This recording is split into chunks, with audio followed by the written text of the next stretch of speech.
You struck a child. He was beneath us. That's where you made your mistake. Concrete cracked under the weight of an armored boot. A sickening thud echoed through the marketplace, followed by a child's fractured gasp. The alien enforcer didn't even look down. That was his first mistake. His second was forgetting who actually built the station and what species was watching. Caleb tasted the metallic tang of recycled air and old sweat before he even opened his eyes. Sector 4 of the Aethel outpost didn't have mornings. It just had a subtle shift in the hum of the atmospheric scrubbers, a transition from a low, grinding vibration to a slightly higher, more frantic whine. He wiped a smear of heavy industrial grease from his knuckles using a rag that was already saturated with the stuff. His lower back screamed at him, a dull, throbbing ache centered right on the L4 vertebra. 10 years on this dust-choked rock, servicing the loading docks for the Dravix overlords, and Caleb had long since accepted that his body was just another machine, slowly breaking down under foreign gravity. The marketplace was a cramped, claustrophobic corridor of rusted corrugated metal and buzzing neon tubing. It smelled of sulfur, rotting fungal crops, and the sharp ozone sting of failing power cells. Caleb sat on an overturned chemical crate, nursing a lukewarm pouch of synthetic coffee that tasted vaguely of burnt plastic. He was tired, not just physically, but deep in his marrow. The kind of tired that made you keep your head down and your mouth shut. A Dravix patrol turned the corner. There were 3 of them, towering, chitinous, and rigid. They didn't walk, they marched. Their segmented armor plates clicked together in a synchronized rhythm that cut through the noise of the market. The crowd of laborers, a mix of humans, frail Luran avians, and hunched multi-limbed workers instinctively parted. Nobody looked the Dravix in the eye. That was the unwritten rule. You look at the floor. You shrink. You survive. Caleb took another sip of his awful coffee. He hated the Dravix, but he hated his own cowardice more. A few yards away, a human boy, maybe 8 years old, wearing an oversized, dirt-stained tunic, was chasing a rogue mechanical bearing that had rolled away from his mother's scrap stall. The kid was oblivious to the shifting mood of the crowd. He was just a kid, hyper-focused on the shiny sphere bouncing over the grates. The bearing hit the boot of the lead Dravix officer. The marching stopped. The sudden silence in the corridor was absolute, thick enough to choke on. The boy, Toby, looked up. He froze, his small hands covered in black soot. He didn't run. He just stared, eyes wide, breath caught in his throat. The Dravix officer didn't shout. He didn't issue a warning. He simply raised his primary arm, a limb as thick as a steel girder, terminating in a gauntlet of hardened alloy, and swung it backward. The backhand caught the boy flush on the side of the head. The sound was what Caleb would never forget. It wasn't a dramatic, cinematic crack. It was a wet, heavy thud. The sound of a melon hitting a concrete floor. Toby was thrown sideways, sliding across the grated floor. He hit a support pylon and crumpled into a loose, unmoving heap. For 3 seconds, nobody moved. Caleb's breath stopped. His hand clamped around his wrench so hard his knuckles turned white. His heart hammered against his ribs like a trapped bird. "Get up!" his brain screamed. "Hit the alien bastard. Do something." He didn't. He stayed glued to his crate. A sick, sour wave of nausea washed over him. He was terrified. If he stepped in, the Dravix would snap his spine. It was basic calculus. The Dravix officer looked at the unconscious child, snorted a brief, clicking sound of annoyance, and stepped over him. The patrol continued down the corridor. As soon as they rounded the next corner, the silence shattered. Toby's mother screamed a raw, tearing sound that scraped against the metal walls. She dropped to her knees, gathering the boy's limp body into her arms. Blood, thick and unnervingly dark under the flickering neon, pooled beneath his ear. Caleb finally moved. He dropped his coffee pouch and shoved his way through the gathering crowd. He fell to his knees beside the mother. "Don't move his neck," Caleb rasped, his voice sounding hollow, like it belonged to someone else. "Keep him still." Toby was breathing, but it was shallow and ragged. A bubble of pink froth formed at the corner of his lips. The left side of his face was already swelling, the bone structure beneath visibly concave. Caleb pressed 2 fingers to the boy's neck. The pulse was erratic. He looked at the mother. Her eyes were wide, vacant with shock. "We need to get him to the med bay," Caleb said, pulling out his comm pad. His hands were shaking. He fumbled with the screen. A shadow fell over them. It was Old Man Jenkins, the dockmaster. He was staring down the corridor where the patrol had disappeared. Jenkins had a prosthetic eye that whirred quietly as it focused. "They didn't even log it," Jenkins muttered, his voice barely a whisper. "Assaulting a minor. It's a localized infraction, but they didn't even log it on the public feed. Who cares what they logged?" Caleb snapped, the guilt twisting into anger. "Help me lift him." Jenkins didn't look at Caleb. He reached into his coat and pulled out a heavy, blocky piece of military-grade communication hardware. It wasn't standard civilian issue. It was old Earth tech, heavily encrypted. "What are you doing?" Caleb asked, sliding his hands under the boy's shoulders. "I'm opening a channel to the relay buoy," Jenkins said, his organic eye cold and flat. "The one past the asteroid belt. The one the Dravix think is just a weather monitor." Caleb paused. "Jenkins, if they catch you transmitting off-world, the treaty states that local law applies to all labor castes," Jenkins recited mechanically, thumbing the activation switch. "But Terran colonial law still supersedes when it involves a child. They hit a kid, Caleb. Earth is 4 systems away," Caleb pleaded, desperate to focus on the bleeding boy. "They won't care about one kid on a dustball outpost." Jenkins looked down at Toby, then met Caleb's eyes. "You've been out here too long, son. You forgot what we are." Jenkins pressed the transmit button. "I just sent the med scans. The beacon is lit." The next 4 hours were a blur of sterile lights, the smell of antiseptic that couldn't quite cover the scent of copper, and the agonizingly slow drip of an IV bag. Toby was stable, but in a medically induced coma. The local doctor, a frail Luran who looked like a stiff breeze would break him, had set the shattered cheekbone as best as he could with outdated equipment. He told them the boy had severe cranial swelling. Without advanced neurotrauma gear, it was a coin toss if Toby would ever wake up. Caleb sat in the waiting room, staring at his grease-stained boots. The guilt was a physical weight on his chest. He replayed the moment 100 times in his head. The swing, the thud, his own paralysis. He rubbed his face, his skin feeling gritty and cold. The station felt different. It wasn't something you could see. It was a pressure in the air. The Dravix patrols had doubled. They marched with a tighter formation, their weapons unholstered. They had intercepted the encrypted burst Jenkins sent. They didn't know what it said, but they knew it was unauthorized. In response, the local Dravix commander, a brute named Vorik, declared a sector-wide lockdown. No one goes in, no one comes out. Caleb walked out of the clinic and into the main concourse. The neon signs were still buzzing, but the market stalls were shuttered. The quiet was oppressive. He needed a drink. He needed something to burn the taste of bile out of his throat. He pushed through the heavy doors of the local cantina. It was dark, smelling of stale grain alcohol and sweat. A dozen humans were gathered around the bar, speaking in hushed, tense tones. Jenkins was there, sitting alone in a booth, staring at a blank wall screen. Caleb slid into the booth opposite him. "Doctor says it's a waiting game." Jenkins didn't blink. "They're coming." "Who?" Caleb asked, exhausted. "The Dravix. Let them. I'm done hiding." "No," Jenkins said softly. "The Vanguard." Caleb scoffed, a bitter, cynical sound. "The Terran Vanguard? The military? You're delusional, old man. The Vanguard doesn't deploy for a civil dispute. They drop on hostile planets. They fight the Krell. They don't give a damn about a busted jaw on a mining rock." Jenkins finally looked at him. "You think of them as soldiers. They are. But before they were the Vanguard, they were the peacekeepers. When humanity first crawled out of the dirt, we made a lot of mistakes. We slaughtered each other. We built a meat grinder of a history. But we drew a line." Jenkins leaned forward, his voice dropping to a gravelly rasp.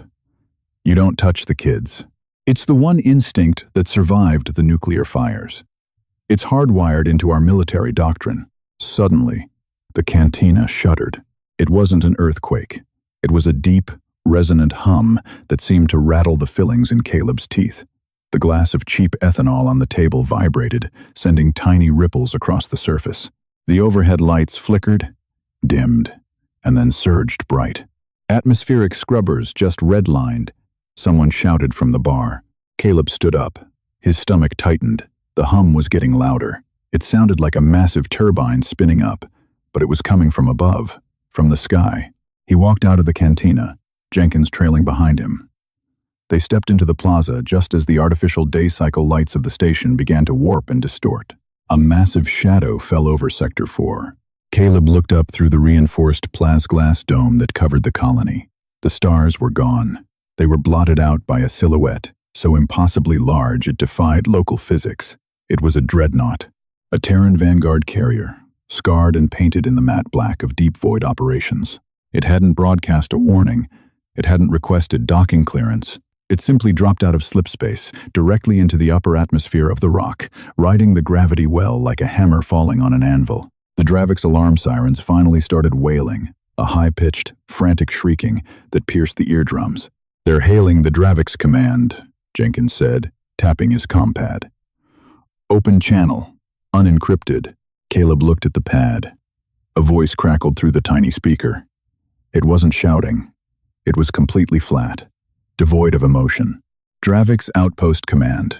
This is Terran Vanguard carrier, Wrath of Achilles.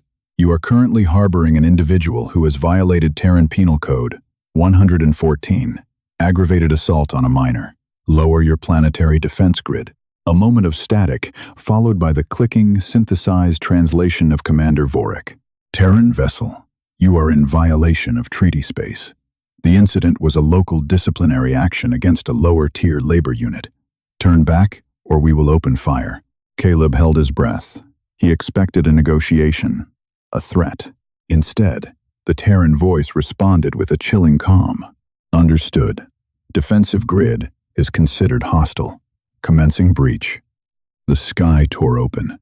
3 streaks of blinding white fire ignited from the belly of the dreadnought. They weren't shuttles. They were kinetic drop pods, falling at terminal velocity. They didn't slow down. They didn't engage retro thrusters until they were seconds from impact. The sound of the sonic booms shattered the remaining plasglass windows in the plaza. Caleb threw his hands over his ears, dropping to one knee as the shockwave hit. The pod slammed into the plaza courtyard, cracking the heavy reinforced concrete like brittle ice. Plumes of pulverized stone and gray dust exploded outward, coating everything in a thick, choking fog. Caleb coughed, waving his hand in front of his face. The dust tasted like burnt metal and crushed rock. The hissing of pneumatic seals breaking echoed through the fog. The heavy blast doors of the pods didn't just open. They were violently ejected, clanging onto the pavement. Caleb squinted through the settling dust. He expected sleek, shining armor. He expected heroes. What stepped out of the pods looked like nightmares forged in a blast furnace. There were only 12 of them. They wore Mark IV heavy siege armor. It wasn't pretty. It was bulky, asymmetrical, and deeply scarred. The armor plates were a dull, matte gray, chipped and burned from atmospheric entries and close-quarters combat. There were no bright insignias, no polished visors, just the heavy industrial reality of walking tanks. The lead enforcer stepped fully out of the pod. The ground literally crunched under his boots. He stood 7 feet tall in the armor. His helmet was a featureless, sloped dome with a narrow, glowing red slit for a visor. He reached up, grabbed the seal of his helmet, and twisted. A hiss of pressurized air escaped. He pulled the helmet off and locked it to his magnetic thigh plate. It was a man. His face was weathered, deeply lined, and covered in a sheen of cold sweat. His hair was cropped military short, graying at the temples. He didn't look like an avenging angel. He looked like a man who hadn't slept in a week, who drank too much cheap coffee, and who was thoroughly, utterly sick of the universe's bullshit. His name, stenciled in faded white paint on his chest plate, read Garrison. Garrison spat a glob of saliva onto the cracked concrete. He rolled his massive shoulders, the servos in the suit whining in protest. He unslung a heavy rotary kinetic rifle from his back, resting it casually against his hip. "All right," Garrison said. His voice wasn't amplified, but it carried across the silent plaza. "Which way to the precinct?" The Dravix had arrived. Dozens of them poured into the plaza from the access corridors. They were armed with plasma rifles, their mandibles clicking aggressively. Commander Vorik stood at the front, towering even over the human soldiers. Vorik raised his weapon. "Terrans, you will surrender your weapons and submit to local detention, or you will be eradicated." Garrison didn't raise his rifle. He didn't even tense up. He reached into a pouch on his belt, pulled out a crushed pack of cigarettes, and put one between his lips. He struck a match against the scarred armor of his forearm and lit it. He took a long drag, the cherry glowing bright in the dim plaza light. He blew a stream of smoke toward Vorik. "We're not here for a war, Bugs," Garrison said, his voice flat, exhausted. "We're here to enforce a warrant." He pulled a folded piece of actual paper from a chest compartment. He held it up. "Warrant states that the officer who struck a Terran child is to be remanded into our custody. Now." Vorik let out a harsh, clicking laugh. "Your laws do not apply here. You are a dying race of apes from a toxic rock. You have no authority." Garrison sighed. It was a deep, mournful sound. He took one last drag of his cigarette, dropped it, and crushed it under his heel. "That's the problem with you rigid, bureaucratic species," Garrison said softly, stepping forward. "You think the law is something written on a screen. You think it's a debate." Garrison stopped 10 paces from Vorik. Caleb, hiding behind a rusted pillar, watched the human's face. There was no anger in Garrison's eyes. There was only a terrifying, hollow certainty. "We didn't write the law about children to protect them from you," Garrison said, his voice dropping an octave. "We wrote it to protect us from what we do to people who hurt them." Vorik screeched a command. The Dravix soldiers raised their plasma rifles. Garrison didn't flinch. Helmet, the 11 soldiers behind him, slammed their visors down in unison. Garrison lazily grabbed his helmet from his thigh and locked it into place. The red visor flared to life. "Execute," Garrison said. The violence was instantaneous and deafening. It wasn't a firefight. It was an industrial dismantling. The Terran rotary rifles spun up with a mechanical shriek, unleashing a torrent of depleted uranium slugs. The Dravix plasma fire washed over the Terran armor, scorching the paint but failing to penetrate the dense ablative plating. The humans didn't take cover. They simply walked forward. It was a slow, grinding advance. Every step was measured. Caleb pressed his hands against his ears, his teeth vibrating from the concussive force of the kinetic rounds. He watched a Dravix soldier get clipped in the shoulder. The force of the Terran round didn't just wound the alien. It spun the heavy creature around and sheared the limb clean off in a spray of blue fluid. Vorik roared, firing a concentrated plasma bolt directly at Garrison's chest. The shot hit dead center, a blinding flash of blue-white heat. Garrison stumbled back half a step. The armor on his chest was glowing cherry red, the metal hissing. He didn't fall. Garrison looked down at his scorched chest plate, then up at Vorik. He tossed his rotary rifle aside. It clattered against the concrete. He reached to his lower back and drew a weapon.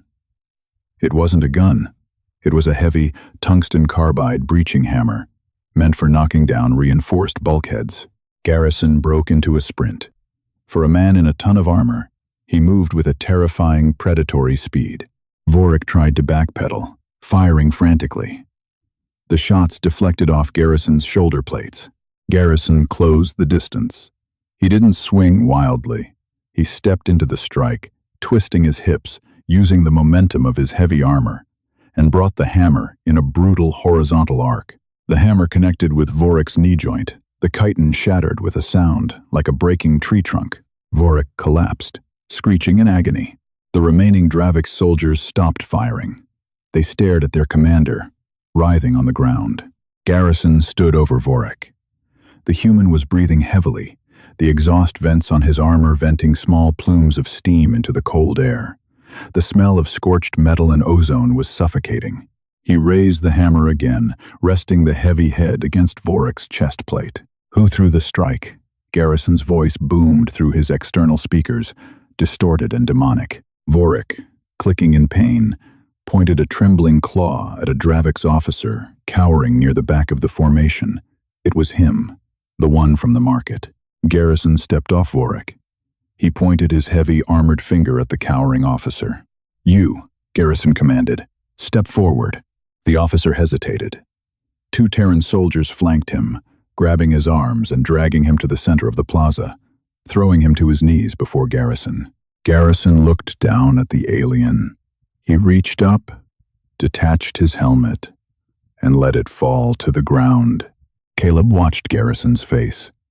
The exhaustion was gone. In its place was a cold, simmering rage that made Caleb's own stomach clench in fear.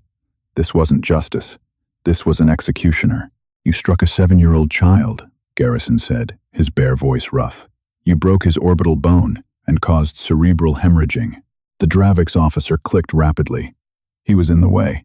He is an inferior. Garrison moved faster than Caleb could track.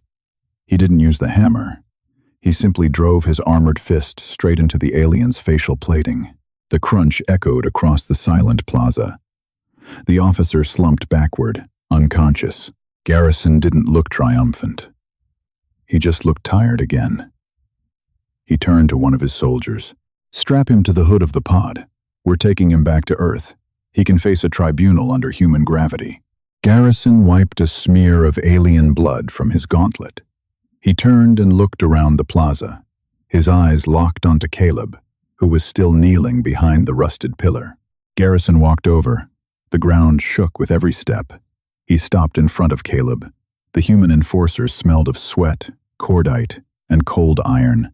"You the one who sent the beacon?" Garrison asked. Caleb swallowed hard. His mouth was dry. "No, that was Jenkins." "The dockmaster." Garrison stared at him for a long moment. "How is the kid?" "Coma," Caleb whispered, feeling small and useless. "Medbay." Garrison nodded slowly. He reached into his belt pouch, pulled out a small, heavy datapad, and shoved it against Caleb's chest. "Take this to your doctor. It contains an override code for our dropship's medical bay. It's got a Class 4 autodock. Get the kid inside. It'll fix his brain." Caleb took the pad, his hands shaking. You brought an autodock? For one kid?" Garrison looked back at the sky, at the massive dreadnought hanging in the atmosphere like a god of war. "We don't leave our own behind," Garrison said softly. "And we sure as hell don't let anyone touch our kids. Keep your head down, mechanic. We're leaving." Garrison turned and walked back to the pods, leaving Caleb standing in the settling dust. Caleb looked down at the datapad in his hands. He felt a tear cut a hot track down his grimy cheek. For the first time in 10 years, he didn't feel like a coward. He felt something else. He felt protected. The datapad felt impossibly heavy. It was a dense block of military-grade polymer, scarred around the edges and warm from Garrison's grip. Caleb stared at the glowing green sequence of alphanumeric codes on the cracked screen, his thumb hovering over the glass. He didn't run right away. His legs felt like lead pipes filled with sand. He looked around the shattered plaza. The dust was still settling, coating the neon signs in a sickly gray film. The Dravix were scattered, a disorganized mess of clicking mandibles and leaking blue fluid. Commander Vorik was still on the ground, clutching his ruined knee, letting out a low, rhythmic hiss that sounded like a punctured tire. None of them looked at Caleb. They were entirely focused on the massive, armored men moving with terrifying efficiency around the drop pods. Caleb turned and ran. The air in the narrow market corridors felt thinner now, or maybe his lungs just couldn't pull enough of it. His heavy work boots slapped against the grated floor, splashing through puddles of condensation and spilled synthetic coolant. He shoved past a group of terrified Luron avians who had huddled behind a rusted scrap stall, their feathers puffed out in a primal stress response. He burst through the swinging doors of the clinic. The smell hit him immediately, a nauseating mix of bleach, stale sweat, and the sharp, metallic tang of blood. The Luron doctor was standing in the corner, his thin, multi-jointed fingers trembling as he held a roll of gauze. Toby's mother was slumped in a molded plastic chair beside the examination table, her face buried in her hands. She wasn't crying anymore. She had moved past tears into the hollow, numb territory of total exhaustion. On the table, Toby lay perfectly still. The left side of his face was a swollen, discolored mass of purple and black. The pink froth had dried at the corner of his mouth, leaving a crusty stain on his pale skin. The rhythmic beep of the primitive heart monitor was slow. Too slow. "We have to move him," Caleb said, his voice cracking. He sounded frantic, breathless. The mother looked up, her eyes vacant. "Move him? To where, Caleb? The morgue?" "No." Caleb stepped forward, holding up the heavy data pad. "The Vanguard. They brought an autodock. In their dropship. We have clearance." The Luran doctor clicked his beak nervously. "Terran military hardware?" "Caleb, those machines are not calibrated for civilian physiology. They use aggressive nanite reconstruction. The pain?" "He's in a coma," Caleb snapped, his frustration boiling over. He walked to the table and slid his grimy hands under the boy's shoulders. "If he stays here, his brain swells until it pops." "You said it yourself." The doctor swallowed hard, his throat bobbing. He didn't argue. He moved to the other side of the table and unhooked the IV line. "Help me lift him," Caleb said to the mother. She blinked, the words slowly penetrating the shock. She stood up on shaky legs, grabbing Toby's waist. Together, the three of them lifted the boy. He felt weightless, a fragile bundle of hollow bones and torn tissue. The journey back to the plaza was agonizing. Every step sent a jolt of anxiety through Caleb. He kept his eyes locked on Toby's chest, watching for the shallow rise and fall of his tunic. The corridors were silent now. The station's inhabitants were watching them through the cracks in shuttered blast doors and overturned crates. They saw the human carrying the broken child, and they saw the Luran doctor trailing behind, clutching a portable oxygen tank. They emerged into the plaza. The hum of the Vanguard dreadnought above was a constant, bone-rattling vibration. One of the drop pods was open, its heavy ramp deployed and resting on the cracked concrete. Two Terran enforcers stood guard, their rotary rifles held at rest. They didn't point their weapons as Caleb approached, but their red visors tracked his every movement. "Garrison sent us," Caleb yelled over the ambient roar of the ship above. He held up the data pad like a shield. "He gave us the code." One of the enforcers nodded once, a sharp, mechanical gesture. He stepped aside. Caleb carried Toby up the ramp. The interior of the pod wasn't built for comfort. It was a cramped, utilitarian space designed to keep soldiers alive during high-G atmospheric entries. It smelled of ozone, gun oil, and recycled oxygen. In the center of the pod sat the autodock. It looked like a stainless steel coffin, heavy and brutalist. There were no soothing blue lights or soft voices. It was an industrial machine built for repairing shattered soldiers on hostile worlds. Caleb laid Toby carefully onto the cold, metal slab inside the machine. He punched the override code from the datapad into the heavy mechanical keypad on the side of the unit. The machine woke up. It didn't chime.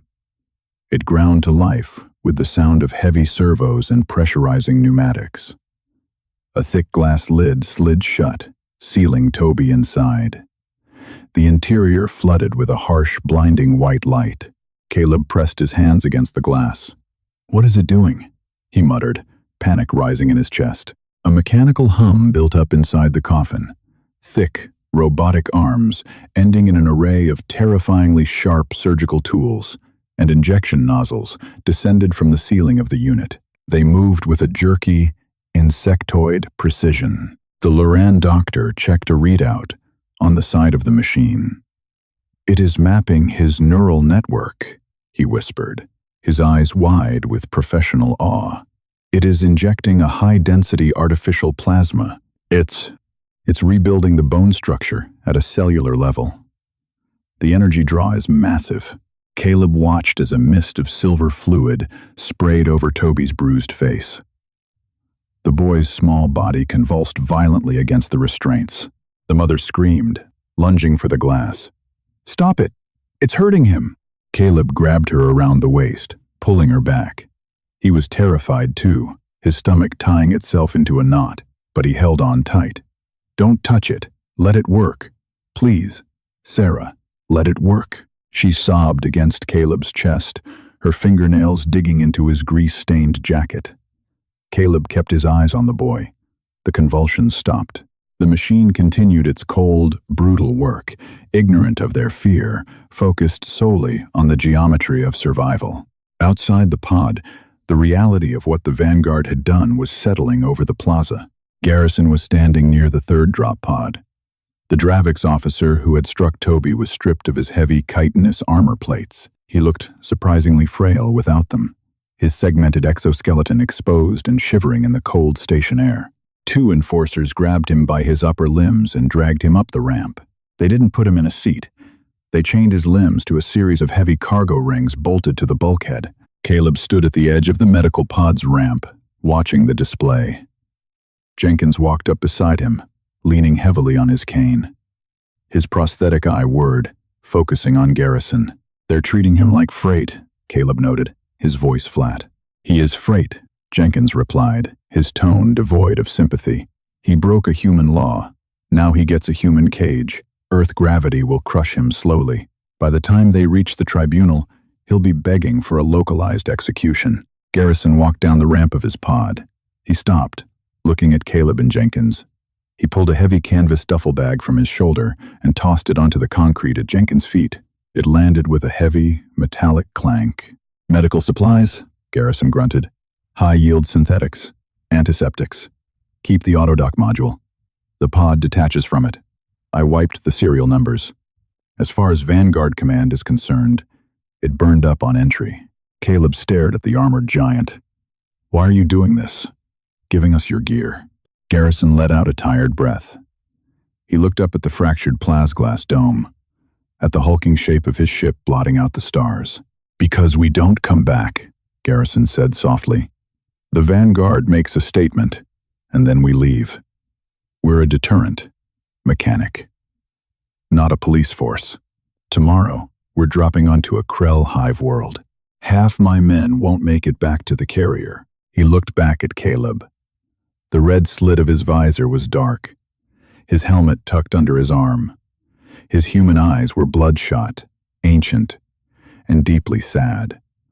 "We leave the monsters broken," Garrison said, "but you have to live with them. Use the gear, fix the kid, and don't ever lower your head to these bugs again." Garrison put his helmet on. The red visor flared to life, erasing the tired man and replacing him with the faceless demon of Terran wrath. He turned and walked up the ramp of his pod. The heavy blast doors hissed shut, sealing with a series of heavy mechanical locks. "Clear the plaza," Jenkins yelled, grabbing Caleb by the shoulder. "The backwash is going to cook this place." Caleb grabbed Toby's mother, dragging her down the ramp of their pod just as the explosive bolts fired. The autodock module separated from the main chassis of the drop pod with a violent crack. Caleb, Jenkins, and the mother sprinted for the safety of the reinforced market corridor. They threw themselves behind a heavy blast bulkhead just as the pods ignited. The sound was apocalyptic. It wasn't just noise, it was physical pressure that pushed the air from Caleb's lungs. The concrete of the plaza shattered, chunks of debris flying like shrapnel. A wave of blinding heat washed over them, smelling of burning fuel and vaporized stone. Caleb squeezed his eyes shut, wrapping his arms over his head. The roar climbed in pitch, a deafening shriek of raw kinetic power pushing against the artificial gravity of the station. And then, it was gone. The noise abruptly cut off, leaving a ringing silence in its wake. Caleb opened his eyes and coughed, waving the thick, acrid smoke away from his face. He peered around the bulkhead. The plaza was a cratered ruin. The 3 drop pods were gone.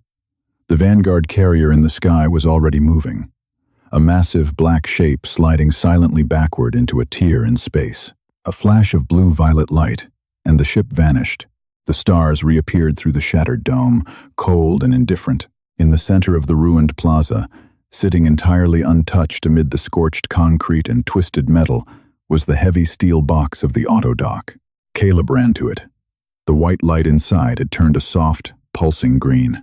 The heavy glass lid hissed and slid open. A cloud of cool, sterile mist rolled out over the lip of the machine. Caleb held his breath, leaning over the edge. Toby was lying there. The swelling on his face was entirely gone. The skin was still pale, and there was a faint, silvery webbing visible just beneath the surface of his cheek, the remnants of the nanite lattice. But his chest was rising and falling in deep, steady rhythms. Toby's eyelids fluttered. He groaned, a soft, raspy sound, and reached a small hand up to rub his nose. "Mom?" he mumbled, his voice thick with sleep. Sarah pushed past Caleb, collapsing over the edge of the machine, sobbing uncontrollably as she gathered her son into her arms. Caleb stepped back, giving them space. He felt a sudden, overwhelming exhaustion wash over him. His knees buckled, and he sat down hard on the cracked concrete. Jenkins walked over, leaning on his cane. He reached into his coat and pulled out a silver flask. He unscrewed the cap and handed it to Caleb. "Drink," Jenkins commanded. Caleb took it. It wasn't cheap ethanol. It was real earth whiskey, burning a hot, clean path down his throat. He coughed, handing it back. "They actually fixed him," Caleb whispered, staring at the boy. "Told you," Jenkins said, taking a swig himself. "We don't mess around with our kids."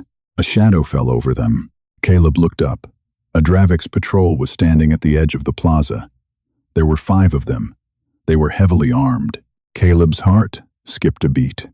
His hand instinctively reached for the heavy wrench clipped to his belt. He prepared himself for the fight. He prepared to die defending the auto dock.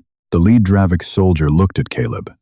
Then he looked at the empty sky. The alien's mandibles twitched. He didn't raise his weapon. He didn't issue a command. Slowly, deliberately, the alien lowered his gaze to the floor. He turned, and the patrol shuffled away, sticking to the edges of the corridor, moving silently back into the shadows of Sector 4. They didn't march. They crept. Caleb let go of his wrench. He let out a long, shuddering breath. The heavy, oppressive pressure that had suffocated him for 10 years on this station was gone. He looked down at his grease-stained hands. They were still dirty. He was still a mechanic on a dying rock. But something fundamental had shifted in the dark. The galaxy was vast, old, and cruel. It was run by ancient species with complex laws and rigid hierarchies. But as Caleb listened to the quiet, steady breathing of the boy in the metal coffin, he finally understood the truth. Humanity didn't fit into their hierarchies. Humans were the apex predators of the void. They were tired, broken, and violently unpredictable. But they had a line, and the galaxy had just learned exactly what happened when you crossed it. Caleb stood up, wiping the dust from his knees. He looked at Jenkins, a faint, cynical smile touching the corner of his mouth. "Come on, old man," Caleb said, nodding toward the mother and child. "Let's get them home. I've got a shift at the docks in 4 hours, and I'm not looking down for anyone today." Humanity's true strength isn't measured by the firepower of our dreadnoughts, but by the unbreakable lines we draw in the dirt to protect our own. If Caleb and Garrison's unapologetic fight for justice struck a chord with you, hit that like button, share this video with your fellow sci-fi fans, and subscribe for more gritty, original HFY stories. Drop a comment below to let us know your favorite moment from the Vanguard's arrival. See you in the next one.